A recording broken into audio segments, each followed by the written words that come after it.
I mean, you're just looking at all this beautiful scenery, and then now you're looking at this. Should I apologize? Lens is a little dirty here.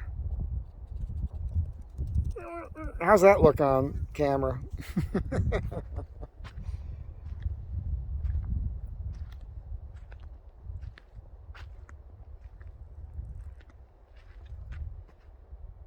Expo West, what the heck was that? Overland Expo West. These are my thoughts on it. Been thinking about everything I witnessed there, you know.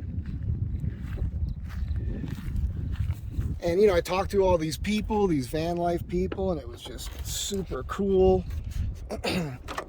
Meeting all these interesting folks, and it was really neat to see the products, all of it. And it's capitalism, you know. The wind is picking up behind me. And I was fascinated by it. Wow. I'm going to pick this up in another spot because this wind's got to be killing the mic. All of a sudden, this crazy wind just picked up. So I'll catch you in a minute.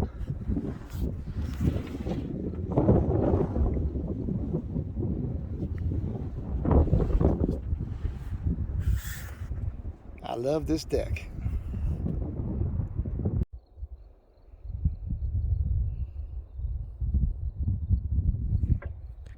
Still a little wind, but I found a spot here up in the forest.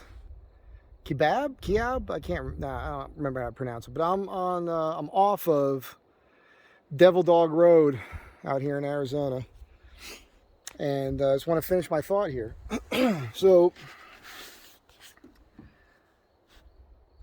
I talked to a lot of people at the Overland Expo thing. A lot of things were said. A lot of things were said to me. I said a lot of things to a lot of other people, and it's been, you know, mulling over. For one thing, like the people I really dig and respect that are really doing the overlanding, it's interesting because I want to tell them, oh, I got this, you know, my brother's got this property and we want to kind of get it going, and wonder what it'd be fair to charge per night for whatever. And those guys will point out to you that they don't want to pay anything to stay at night because they're totally self-contained, and that makes sense. So I guess you'd have to more market that idea to just regular van lifers, that sort of thing, that people have probably mostly two-wheel drives or just not outfitted as well as a lot of these hardcore overlanders, which that's cool. That makes sense. And the other thing that was interesting is just, to me, I'm trying to get all this out. It's hard for me to put it together because, you know me, it's not like I'm writing a script or something.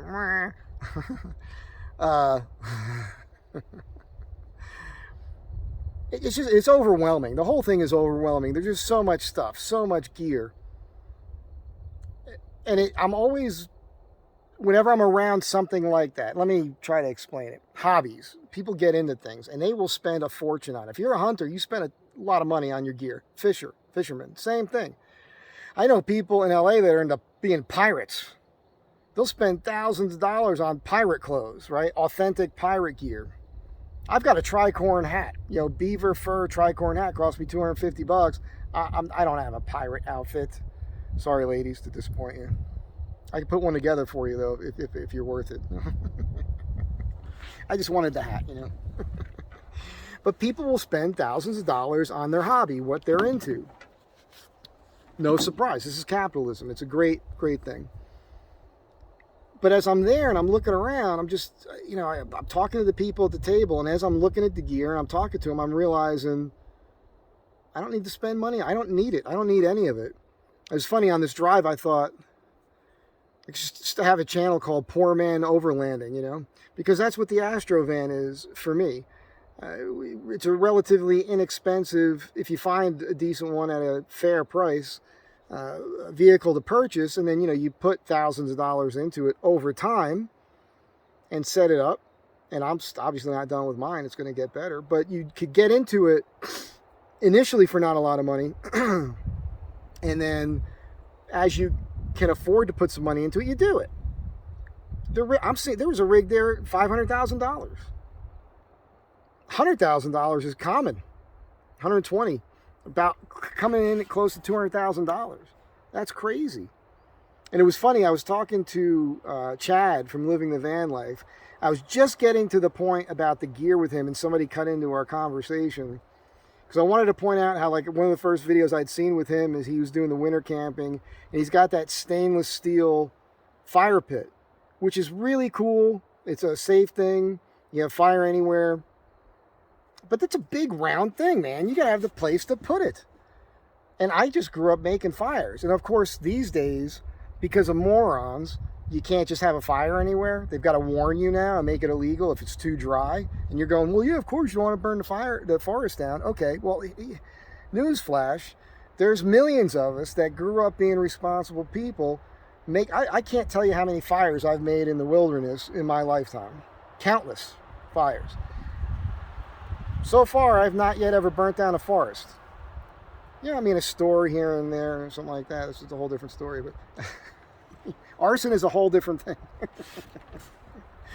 But I've never burnt the forest down. But because of dumb people doing stupid things, it ruins it for the rest of us. But my point is, I digress. It's a pet peeve of mine. It's the gear. The more stuff you have, the bigger rig. That's why these rigs are getting bigger and bigger and bigger and bigger. It's just to fit all the crap in that you don't really need. Case in point, I walked up to this coffee table, all this coffee gear. Nice guy. And when I watch the videos, I think it's kind of neat watching people out here with all the amenities of home, making gourmet coffee, grinding their beans and these kooky coffee contraptions. And I like a nice cup of coffee like anybody else, but I've gotten to the point in my life where when I get up in the morning, I take a mason jar with water and instant coffee and put some ingredients in there, ginger and cinnamon, some other stuff, and some collagen when I have it. Shake that up and I drink it, honey. Drink that. That's my day. That's how I start my day. I don't need to go through all this. But it was interesting to see the stuff. And I went on this thing where I was looking for a coffee grinder at one time. First of all, it's almost impossible to find a hand grinder not made in China. This is one of my pet peeve things. But I found one of those old school Turkish coffee grinders, the brass one. It works great. All steel construction. Not a speck of plastic in it. And I have that. And I have that little espresso maker, the Italian thing. But it's tiny, so it makes one cup. And then you got to clean all that stuff out. It's just a hassle. But I'm just trying to get to the gear they have just for the coffee. They've got these titanium things that fold super flat and they're tiny, and it's just a thing. It's just a thing to hold a filter, and you can use a sock for a filter. I did that for decades. Instead of buying paper filters, just old socks, not dirty ones. You wash them, you cut them, and you use them as filters. They last forever. So you can make your own thing. You could take a nice cup,